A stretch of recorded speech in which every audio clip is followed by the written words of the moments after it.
আসসালামু আলাইকুম। এটিএন বাংলা সংবাদে সবাইকে স্বাগত জানাচ্ছি। আমি ভাবনা আহমেদ।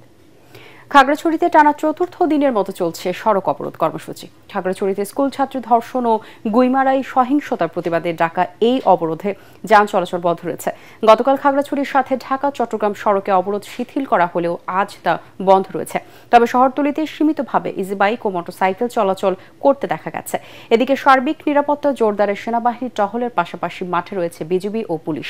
এদিকে সাম্প্রতিক ঘটনার জন্য ইউপিডিএফ দায়ী বলে মন্তব্য করেছেন সেনাবাহিনীর রিজিয়ন কমান্ডার। নির্বাচনী পরিবেশ ব্যাহত ও সামাজিক সম্প্রীতি বিনষ্ট করতে অনেক চক্রই সক্রিয় রয়েছে। খাগড়াছড়িতে ধর্ষণের ঘটনায় মূল অভিযুক্তকে স্বল্প সময়ে আইনের আওতায় আনার পরও অকারণেই পরিস্থিতি অস্থিতিশীল করার চেষ্টা করা হচ্ছে বলে মন্তব্য করেছেন আইজিপি বাহারুল আলম।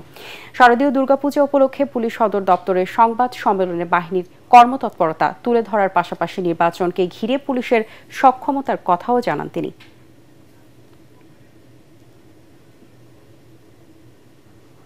আমাদের জাতির জন্য, দেশের জন্য অত্যন্ত গুরুত্বপূর্ণ নির্বাচন।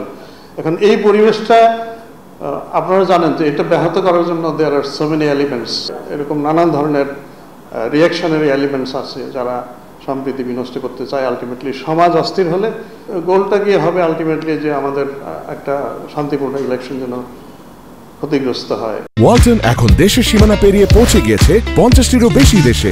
ওয়ালটন, ঘরে ঘরে বিশ্বজুড়ে। দেশে নির্বাচনী আমেজ বিরাজ করছে, জনগণও নির্বাচনমুখী, এমন মন্তব্য করে বিএনপি স্থায়ী কমিটির সদস্য সালাউদ্দিন আহমেদ বলেছেন, এতে কোনো দল বাধা সৃষ্টি করলে মানুষ তাদের রাজনৈতিকভাবে প্রত্যাখ্যান করবে। জাতীয়তাবাদী ওলামা দলের প্রতিষ্ঠা বার্ষিকীর আয়োজনে তিনি আরও বলেন, ধর্মকে পুঁজি করে দেশে কোনো বিভাজন সৃষ্টি করতে দেওয়া হবে না। অন্য আরেক অনুষ্ঠানে বিএনপির সিনিয়র যুগ্ম মহাসচিব রুহুল কবির রিজভী অভিযোগ করেন, শারদীয় দুর্গাপূজাকে কেন্দ্র করে পরাজিত শক্তি নাশকতা করার চেষ্টা করছে। বাংলাদেশের সকল জনগণ এখন নির্বাচনমুখী। বাংলাদেশে এখন নির্বাচনের আমেজ চলছে, আবহাওয়া চলছে।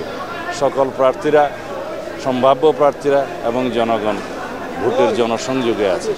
এই অবস্থায় কোনো দল যদি বিভ্রান্তি সৃষ্টি করে, নির্বাচনের পথে বাধা সৃষ্টি করে, জনগণ তাদেরকে চিহ্নিত করবে এবং রাজনৈতিকভাবে তাদেরকে প্রত্যাখ্যান করার সম্ভাবনা আছে। আমরা পিআর মানে মনে করি পাবলিক রিলেশন, আমরা পিআর মানে মনে করি জনসংযোগ। এখন সবাই জনসংযোগে আছে, সেই পিআরে আমরা বিশ্বাস করি। যারা প্রপোর্শনাল রিপ্রেজেন্টেশন মানে পার্মানেন্ট রেস্টলেসনেস প্রতিষ্ঠা করতে চায় তারা সফল হবে না। ধন্যবাদ। এই মহিমান্বিত দুর্গাপূজায় এটা আমাদের প্রত্যেকেরই অঙ্গীকার যে দেবী দুর্গা প্রতি বছর আসেন, তিনি সত্যের জন্য, ন্যায়ের জন্য বারবার পৃথিবীতে আবির্ভূত হন এবং তার এই আবির্ভাবের মধ্যে দিয়ে এদেশে মানুষের মধ্যে অন্যায়কারীর বিরুদ্ধে, পাপীর বিরুদ্ধে, অপরাধীর বিরুদ্ধে তীব্র প্রতিরোধের বাসনা গড়ে ওঠে।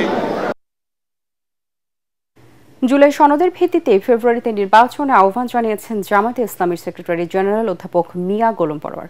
তিনি বলেন, অন্তর্বর্তী সরকার জনগণের দাবি বাস্তবায়নের পথে হাঁটছে না। সরকার গণদাবি উপেক্ষা করলে রাজপথে নামতে বাধ্য হবে বলেও হুঁশিয়ারি দেন তিনি। দুপুরে মগবাজারের আল ফালাহ মিলনায়তনে আয়োজিত সংবাদ সম্মেলনে তিনি এই মন্তব্য করেন। এ সময় 5 দফা দাবিতে নতুন কর্মসূচি ঘোষণা করেন তিনি। এর মধ্যে রয়েছে পিআর পদ্ধতিতে নির্বাচনের দাবিতে আগামী 1 অক্টোবর থেকে 9 অক্টোবর পর্যন্ত দেশব্যাপী গণসংযোগ চলবে। 10 অক্টোবর সারা দেশে গণমিছিল ও 12 অক্টোবর জেলা প্রশাসক বরাবর স্মারকলিপি প্রদান করা হবে। যে আমরা অভিন্ন কর্মসূচিতে যারা আন্দোলন করছি, কমনলি পিআর প্রশ্নে আমরা একমত, কিন্তু কেউ লোয়ার হাউসে, কেউ আপার হাউসে। এই জন্য পিআরটা আমাদের কমন আছে। তো আমরা এই ব্যাপারে আমাদের অভিন্ন কর্মসূচি নিয়ে যারা আমরা আন্দোলনের মাঠে আছি তাদেরকে আমরা এই স্বাধীনতা এখতিয়ারটুকু দিয়েছি যে পিআর তিনি তার মতো করে চাইতে পারবেন। কেউ আপার লোয়ার 2 হাউসে চাইতেছেন, কেউ হয়তো আপারে চাইতেছেন। এখানে আমরা দলগুলোর এখতিয়ারের উপরে স্বাধীনতা দিয়েছি, কিন্তু কমনলি প্রপোর্শনাল রিপ্রেজেন্টেশন পদ্ধতিটা যে উপযোগী, এটার ব্যাপারে আমরা সকলেই একমত হয়েছি। জুলাই আগস্টে 41 জেলার 438 স্পটে হত্যাকাণ্ড ও 50টির বেশি জেলায় মারণাস্ত্র ব্যবহার করা হয়েছে বলে আন্তর্জাতিক অপরাধ ট্রাইব্যুনালকে জানিয়েছেন প্রধান তদন্ত কর্মকর্তা মোহাম্মদ আলমগীর। জুলাইয়ে মানবতা বিরোধী অপরাধের মামলায় শেখ হাসিনা সহ 3 জনের বিরুদ্ধে তৃতীয় দিনে তার সাক্ষ্য দিচ্ছেন। বিচারপতি গোলাম মর্তুজা মজুমদারের নেতৃত্বাধীন 3 সদস্য ট্রাইব্যুনালে আজকে তিনি জুলাই অভ্যুত্থান নিয়ে বিদেশি গণমাধ্যমে প্রচারিত সংবাদ উপস্থাপন করছেন। সেসব প্রতিবেদনে কিভাবে আন্দোলনকারী ছাত্র জনতাকে হত্যা করেছিল তা ফুটে ওঠে। এর আগে বিভিন্ন পত্রিকার কাটিং ভিডিও তথ্যচিত্র ট্রাইব্যুনালে দেখানো হয়। সাক্ষ্য শেষে তাকে জেরা করবেন আসামি পক্ষের আইনজীবী। এর আগে এই মামলায় 53 জন সাক্ষী সাক্ষ্য দিয়েছেন। এদিকে ট্রাইব্যুনাল 2-এ রংপুরে প্রথম শহীদ আবু সাইদ হত্যা মামলায় আজ সাক্ষ্য দেওয়ার কথা থাকলেও সাক্ষী অসুস্থ থাকায় তা নেওয়া সম্ভব হয়নি। আগামী 6 অক্টোবর পরবর্তী সাক্ষ্যের জন্য দিন ধার্য করা হয়েছে।